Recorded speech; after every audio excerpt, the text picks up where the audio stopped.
Aini. Makan Nari. Nari, izin Nari. Aini?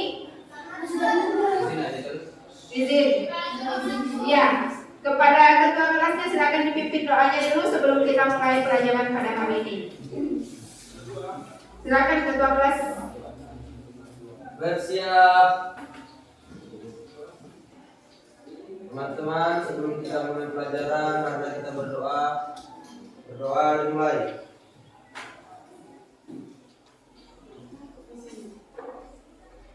Berdoa selesai. Ya, untuk pertemuan kita hari ini kita akan belajar tentang P5. Sebelumnya Ibu mau tanya, P5 itu apa? Profil penguatan belajar Pancasila. Oke, jadi ada 5. P5 adalah profil penguatan belajar Pancasila. Nah, di sini kalau P5 itu identik dengan membuat produk yang berupa proyek. Berarti kalau proyek itu harus dibuat perencanaan dulu. Namun sebelum kita masuk ke tema, untuk tema kita P5 kali ini yaitu kearifan lokal. Sebelumnya ada yang tahu kearifan lokal itu apa? Kearifan lokal adalah sesuatu yang ada di daerah kita sendiri, ciri khas yang ada di daerah kita sendiri yang kita angkat menjadi tema P5 kita. Nah, untuk kearifan lokal di sini tujuannya apa? Untuk belajar tentang kearifan lokal, yaitu agar kalian bisa menjelaskan kearifan lokal itu di dalam masyarakat Nusantara dengan tepat, kemudian mengklasifikasi bentuk-bentuk kearifan lokal dengan benar dan menganalisis supaya pelestarian kearifan lokal di tengah arus modernisasi dan globalisasi dengan cermat. Kemudian ada alur kegiatan. Nah, di sini berupa project based learning, yang mana nanti disajikan sebuah masalah, kemudian kalian mendiskusikan secara berkelompok mengenai materi yang diajarkan. Perhatikan di lingkungan sekitar kita, apa saja tradisi atau budaya turun-temurun yang masih ada sampai sekarang. Apa kira-kira yang di Kecamatan Kaliorang ini? Budaya apa? Rewang. Ya, rewang, betul. Jadi setiap mau acara, misalnya ada acara nikahan, apalagi itu akikah atau apapun itu acara-acara besar, masih identik dengan acara rewang. Karena semua tetangga datang untuk membantu bergotong royong untuk mensukseskan acara tersebut, walaupun acara itu adalah acara pribadi. Nah, disitulah keunggulan kita yang masih adanya tradisi rewang. Kemudian kalau untuk selanjutnya itu ada, nah di sini ada gambar permainan apa? Permainan tradisional. Ini ada apa ini yang satu? Cong. Nah, ini adalah sebuah permainan tradisional, tapi mungkin sekarang sudah mulai hilang tradisinya. Ini untuk anak-anak karena lebih ke HP. Kemudian ini permainan apa namanya ini? Kabat atau asing lainnya. Ini kabat. Ini juga sudah mulai hilang di lingkungan anak-anak. Dan yang ini Enggrang. Nah, ini kalau ini sudah mulai hilang, namun di beberapa kegiatan ada dilombakan seperti di acara festival Pantai Jepu kemarin ada lomba ini. Kemudian di acara pramuka itu kalau ada kegiatan pramuka biasanya ada dilombakan enggrang.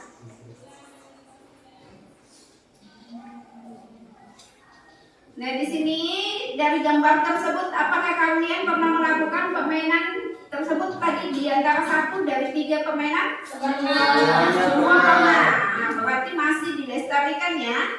Kemudian kenapa permainan tersebut? 1 tersebut dikategorikan sebagai kearifan lokal. karena itu adalah permainan tradisional yang berada di lingkungan sekitar kita dan sudah berjalan sejak lama. Nah, di sini ada materi terkait kearifan lokal, silakan disimak. Nanti ada tugasnya. Pada video kali ini akan membahas tentang kearifan lokal. Sebenarnya apa itu kearifan lokal? Kearifan lokal dibagi menjadi dua kata, yaitu lokal yang artinya lokal atau setempat, dan wisdom yang artinya kearifan. Jadi lokal wisdom dapat dipahami sebagai gagasan dari setempat masyarakat lokal yang bersifat bijaksana, penuh kearifan, bernilai baik yang tertanam dan diikuti oleh anggota masyarakatnya. Kearifan lokal juga merupakan hasil dari proses adaptasi turun-menurun dalam periode waktu yang sangat lama terhadap suatu lingkungan alam tempat mereka tinggal. Kearifan lokal menjadi tata nilai kehidupan yang diwariskan antar generasi. Kearifan lokal juga dapat berbentuk lisan dan tulisan. Karakteristik kearifan lokal yang pertama, memasukkan nilai-nilai yang mengajari mengenai etika dan nilai moral. Yang kedua, mengajarkan masyarakat untuk mencintai alam dan tidak merusak alam. Yang ketiga, berasal dari anggota-anggota masyarakat atau bisa disebut dengan sesepuh. Bentuk kearifan lokal di Indonesia dibagi menjadi dua, yaitu berwujud nyata atau tangible dan tidak berwujud nyata atau intangible. Bentuk berwujud nyata atau tangible meliputi beberapa aspek berikut. Yang pertama, tekstual, yaitu sistem nilai, tata cara, dan aturan yang dituangkan dalam bentuk catatan tertulis. Contohnya kitab tradisional dari Jawa yaitu Tubuhan dan naskah-naskah pada lembaran dan mentah. Yang kedua, mencatat budaya tradisional berupa karya seni, contohnya patung Diponegoro, senjata tradisional dari Aceh, alat musik angklung, dan tekstil. Yang ketiga, bangunan arsitektur. Hal ini dapat terlihat dari bentuk, ornamen, tata letak, dan interior. Contohnya rumah penduduk dari Jawa dan rumah Padang dari Minangkabau. Bentuk tidak berwujud nyata atau intangible, yaitu petuah yang disampaikan secara verbal dan seni suara berupa nyanyian dan cerita yang sangat mengaliri ajaran tradisional. Contohnya petuah dari masyarakat Jawa Tengah itu alat-alat atau apa-apa. Fungsi kearifan lokal bagi masyarakat Indonesia yang pertama sebagai konservasi dan pelestarian sumber daya alam, kedua sebagai pengembangan sumber daya manusia, ketiga sebagai pengembangan kebudayaan dan ilmu pengetahuan, keempat sebagai petuah, kepercayaan, sastra, dan tantangan. Yang kelima, bermakna sosial, misalnya upacara kerabat serta upacara daur pertanian. Yang keenam, bermakna etika dan moral yang berwujud dalam upacara ngaben dan pembicaraan berwujud. Yang ketujuh, bermakna politik, misalnya dalam upacara ngautus marangan. Sekian dari video kali ini. Semoga bermanfaat bagi teman-teman semua. Terima kasih telah menonton dan sampai jumpa lagi. Ya, itu tadi adalah video terkait dengan kearifan lokal. Jadi yang tadi yang masih bingung terkait dengan kearifan lokal tentunya sudah paham ya. Kalau kearifan lokal itu adalah sebuah tradisi yang turun-temurun. Ada yang berupa dengan nyata dan ada yang tidak nyata. Kalau yang nyata bisa berupa dengan baju adat, alat musik tradisional, seperti itu. Kalau di Kecamatan Kaliorang kira-kira apa kearifan lokalnya? Ya, ciri khasnya kita di Kecamatan Kaliorang adalah penghasil buah pisang yang sangat terkenal, yang paling banyak, yang terbesar di Kalimantan Timur malah. Dan beberapa hari yang lalu itu kearifan lokal terkait dengan buah pisang itu produksi UMKM Desa Kaliorang mendapatkan penghargaan terbaik di Samarinda dalam tingkat provinsi, yaitu produknya berupa kalbana. Ada yang pernah lihat kalbana atau pernah konsumsi atau makan? Biasanya kalau ada acara festival itu ada dijual kalbana, semacam keripik pisang yang warnanya hijau. Jadi kita sebagai masyarakat Kaliorang itu harusnya bangga karena kita punya ciri khas tersendiri dari produk pisang. Yang mana Kecamatan Kaliurang itu dikenal dengan produksi pisang yang terbanyak. Nah, ini dia. Kalbana itu ada di mana-mana dijual, ada di Tobaku, ada di tempatnya kiosnya Pak Leali ada. Dan biasanya kalau ada festival seperti ini yang di lapangan bola itu selalu ada dijual. Rasanya itu manis. Yang membedakan kalbana dengan keripik pisang itu, kalau kalbana itu pisang yang sudah matang kemudian di oven. Kalau keripik pisang digoreng menggunakan minyak. Kalau ini tidak menggunakan minyak, jadi lebih sehat. Dan infonya ini sudah diekspor ke luar negeri. Keren ya untuk produk kalbana dari Desa Kaliurang. Ini yang membawa nama baik untuk Kecamatan Kaliurang. Nah, untuk tema P5 atau topik P5 kita tadi yaitu kearifan lokal. Nah, untuk topiknya kita itu akan membuat sebuah proyek. Nah, penguatan profil pelajar Pancasila dengan tema kearifan lokal dan topiknya adalah hasil panen daerahku inovasi olahan pisang. Jadi nanti kalian akan disuruh membuat olahan pisang yang merupakan ciri khas Kecamatan Kaliurang. Nah, nanti kalian akan diberikan sebuah LKPD. Di sini sebuah LKPD-nya nanti ditunjukkan. Yaitu pertama akan pembentukan kelompok. Jadi dalam satu kelas dibentuk 3 kelompok untuk kegiatan proyeknya. Kemudian yang kedua nanti setelah kelompoknya terbentuk ada pengenalan dan perencanaan. Apa yang kalian lakukan setiap kelompok? Di sini kalian akan mencari berbagai informasi baik di media sosial maupun di internet atau media cetak tentang olahan pisang. Jadi kalian cari olahan pisang yang seperti apa. Kemudian apa saja olahan pisang yang kalian ketahui, silakan ditulis. Olahan apa yang mungkin dibuat sesuai dengan karakteristik daerah kita. Jadi makanan tradisional atau olahan pisang tradisional. Kemudian mengapa pengolahan pisang perlu dilakukan? Nanti silakan dijawab di LKPD. Nah, tahap selanjutnya yaitu ada proses kreatif. Di situ nanti ada nama olahannya ditulis, kemudian kelasnya, nama kelompoknya. Jadi nama kelompok jangan lupa. Alat dan bahan yang kalian gunakan. Jadi nama olahan kalian tentukan. Misalnya membuat olahan pisang apa? Pisang keju. Tapi dibuat lebih inovatif yang berbeda dengan lainnya. Kemudian ada alat dan bahan yang kalian gunakan apa saja dan cara membuatnya. Berarti dibuat proses pembuatannya seperti apa.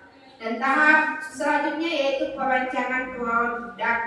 Kalau sudah membuat resepnya tadi, buat perencanaan. Kalau perencanaan berarti berkaitan dengan jadwal. Menyusun jadwal kapan kira-kira mulai membuatnya. Kemudian nanti presentasi hasil rancangan produk, dipresentasikan apa yang kalian mau buat tadi yang kalian sepakati dalam satu kelompok. Dan berikutnya ada aksi. Aksi ini apa? Membuat olahan pisang. Nah, seperti itu alur dari kegiatan P5 kita. Kelompok ini Ibu kasih lembar LKPD. Ini satu kelompok 1, kelompok 2 dan kelompok 3. Nanti teman yang tidak hadir bisa gabung di kelompok yang kurang. Oke. Kemudian tahap selanjutnya setelah pembagian kelompok masih ada LKPD yang wajib kalian isi, yaitu pengenalan dan perencanaan. Sini. Oke.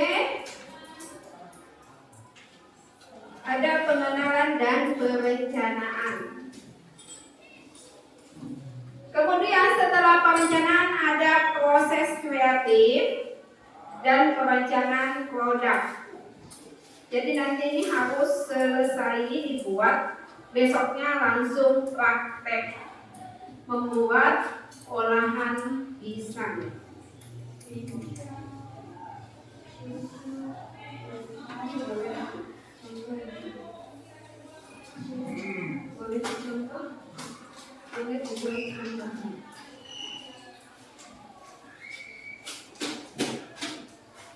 Ya, ada yang belum paham terkait tugasnya? Paham ya? Jadi nanti kalian diberikan waktu untuk berdiskusi materi apa atau olahan pisang apa saja yang kalian akan buat, silakan diisi di lembar ini. Dan jangan lupa nama kelompoknya ditulis di lembar ya. Ini ya, setelah membuat perencanaan pisang, olahan pisang silakan ditulis di sini alat dan bahannya, persiapan untuk aksi besok.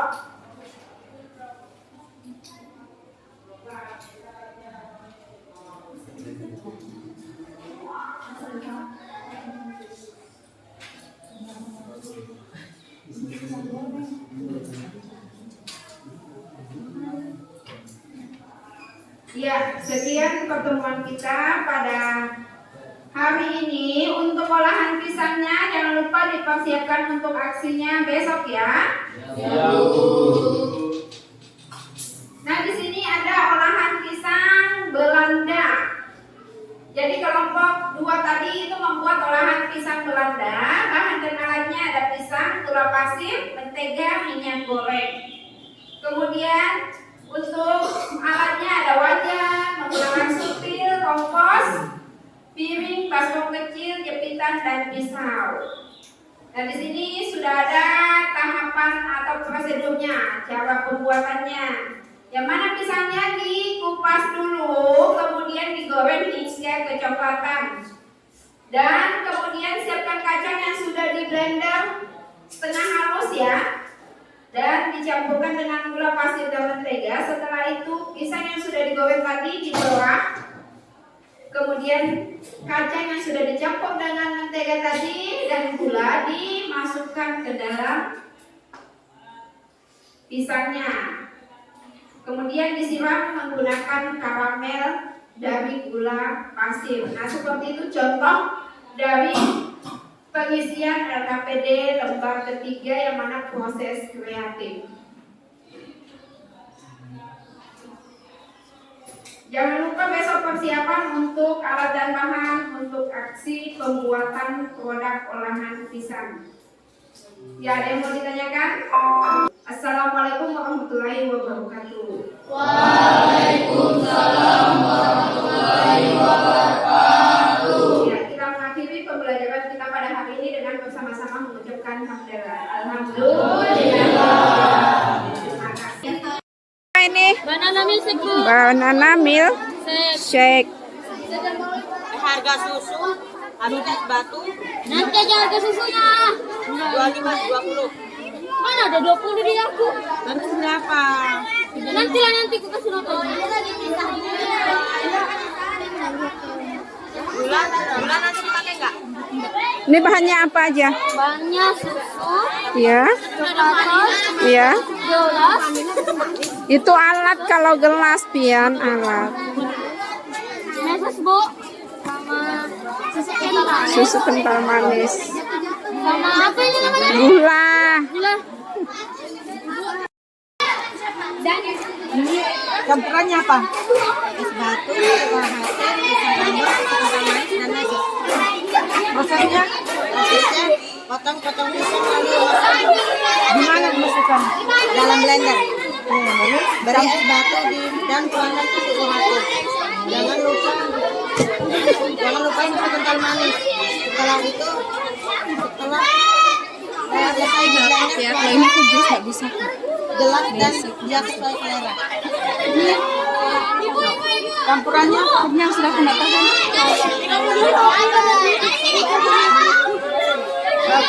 rambusin. Proses awalnya gimana caranya buat? mendidihkan air, lalu kalau warnanya kuning, terus didihkan di air,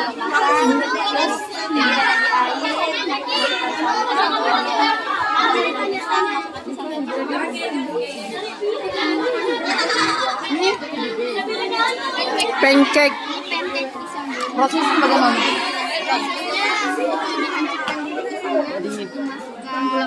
gula pasir, baru tepung, baru baking powder, baru susu.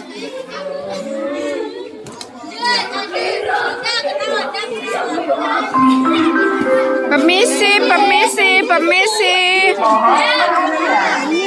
Apa namanya nih? Pisang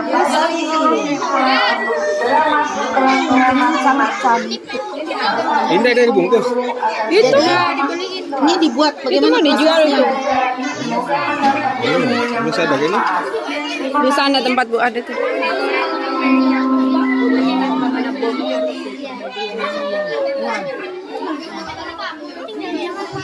Ini di dalamnya ini pakai biskuit apa ini? Jadi yang di luarnya apa? Di luarnya ini apa? Gabin. Kalau ini gimana caranya? Hancurkan pisang, baru kocok telur sama gula, sama dikasih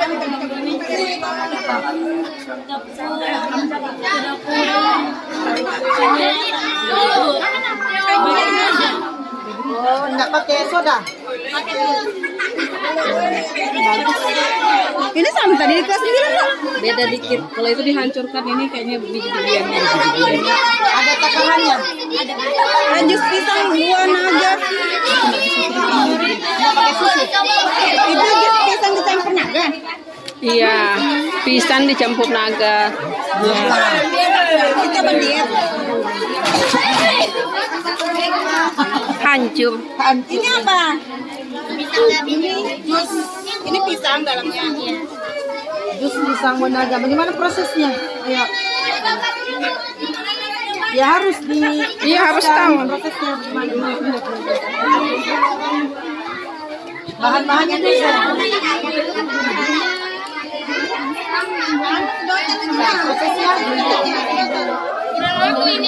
Prosesnya dimulai dari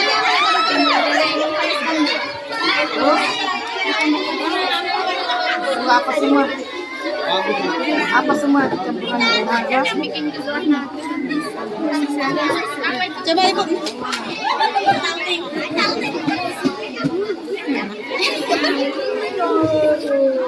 Ini aja. Nah, ini sama. Cicip Bu. Ini apa nih? Pisang hijau Makassar. Kekeringan lah itu. Keringannya. Terlalu kental flanya itu. Prosesnya jelaskan Nak. Di sini. Cara penjelasannya saya di video. Pisang pati lajang. Oh, itu pisang itu. Kukus. itu buah naga, Bu.